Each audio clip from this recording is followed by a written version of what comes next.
নমস্কার দর্শকবৃন্দ। গত 7/5/2024 তারিখে মাননীয় বিচারপতি বিশ্বজিৎ বসু একটা অর্ডার দিয়েছিলেন। সেই অর্ডারে যেটা বলা হয়েছিল যে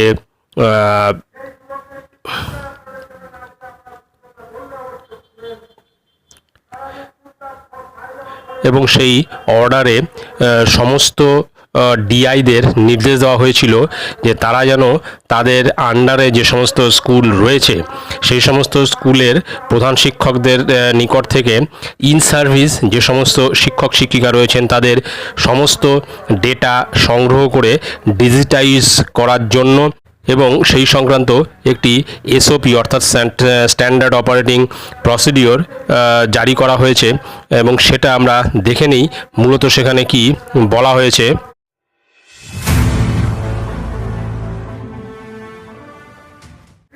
এখানে স্টেপ 1 যেটা বলা হয়েছে যে HOI shall collect the following documents from each teacher of the school presently working and submit 25/5/2024 authenticated by the concern teacher. অর্থাৎ সমস্ত প্রধান শিক্ষকদের নিম্নলিখিত যে ডকুমেন্টগুলির কথা বলা হয়েছে সেই ডকুমেন্টগুলি কালেক্ট করবেন বর্তমানে যারা এখন কর্মরত রয়েছেন এবং সেটা কিন্তু 25/5/2024 মধ্যে কিন্তু সাবমিট করতে হবে এবং তাতে কিন্তু প্রত্যেক শিক্ষক শিক্ষিকাদের অথেন্টিকেশন লাগবে। সেই ডকুমেন্টসগুলির মধ্যে প্রথমটা হচ্ছে copy of last if more than one SSC recommendation letter for appointment not transfer recommendation letter.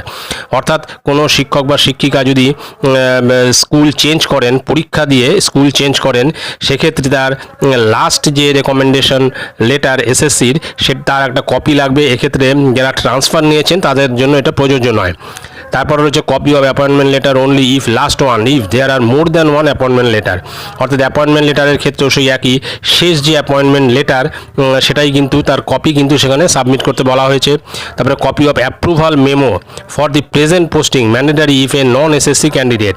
অর্থাৎ এসএসসি ক্যান্ডিডেট যারা নন তাদের ক্ষেত্রে কিন্তু বাধ্যতামূলক যে তাদের অ্যাপ্রুভাল কপিটা সেখানে জমা করতে হবে।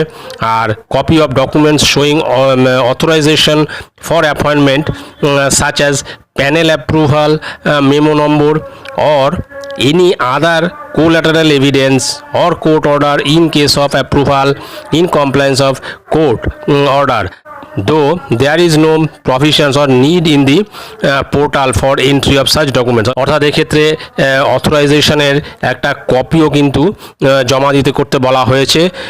স্টেপ 2তে যেটা বলা হয়েছে on the basis of the above documents HOI shall fill as per usual manual provided the respective field. এবং প্রত্যেকটি প্রধান শিক্ষকদের কাছে কিন্তু একটা ফিল আপ করার জন্য একটা ফর্ম থাকবে, সেই ফর্মটা কিন্তু প্রত্যেকটা ঘরেই কিন্তু তাদের পূরণ করতে হবে, পূরণ করে সেটা কিন্তু জমা দিতে বলা হয়েছে। তারপরে ইন কেস অ্যাপয়েন্টমেন্ট আপন SSC recommendations the recommendation memo number and date will be written in the designated places। এবং সেখানে কিন্তু যে ফর্মটা ফিল আপ করতে হবে প্রত্যেকটি প্রধান শিক্ষকদের সেখানে কিন্তু এসএসসি রেকমেন্ডেশন এবং এসএসসির রেকমেন্ডেশনের মেমো নম্বরটাও কিন্তু উল্লেখ করতে বলা হয়েছে।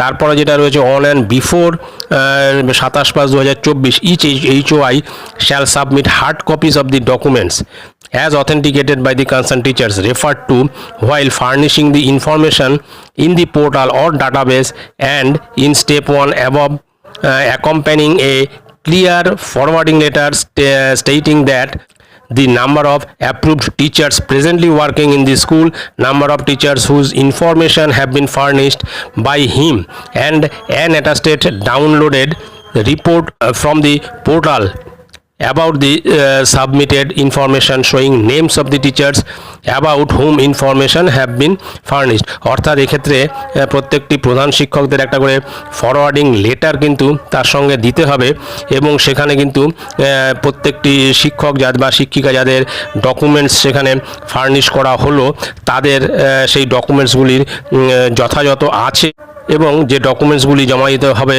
সেই ডকুমেন্টসগুলি কিন্তু বর্তমানে ওয়ার্কিং অর্থাৎ বর্তমানে সেই স্কুলে যতজন শিক্ষক বা শিক্ষিকা কর্মরত অবস্থায় রয়েছেন তাদেরটা জমা দেওয়া হলো এই বিষয়ে একটা কিন্তু ফরওয়ার্ডিং লেটার কিন্তু দিতে হবে।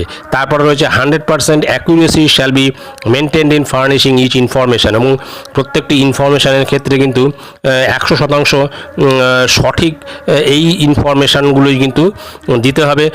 For any error inadvertent or otherwise the enter responsibility shall lie with the HOI। অর্থাৎ এই যে ইনফরমেশানগুলো যেগুলো জমা দিতে বলা হয়েছে সেই ইনফরমেশনের মধ্যে যদি কোনো অসত্য থাকে তাহলে কিন্তু তার দায় কিন্তু প্রধান শিক্ষককেই নিতে হবে।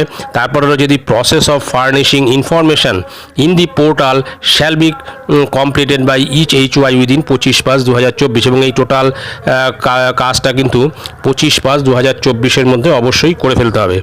তো এটাই ছিল গুরুত্বপূর্ণ আপডেট। ভিডিওটি ভালো লাগলে অবশ্যই সাবস্ক্রাইব করবেন চ্যানেলটি পরবর্তী আপডেট ভিডিও পাওয়ার জন্য। ধন্যবাদ।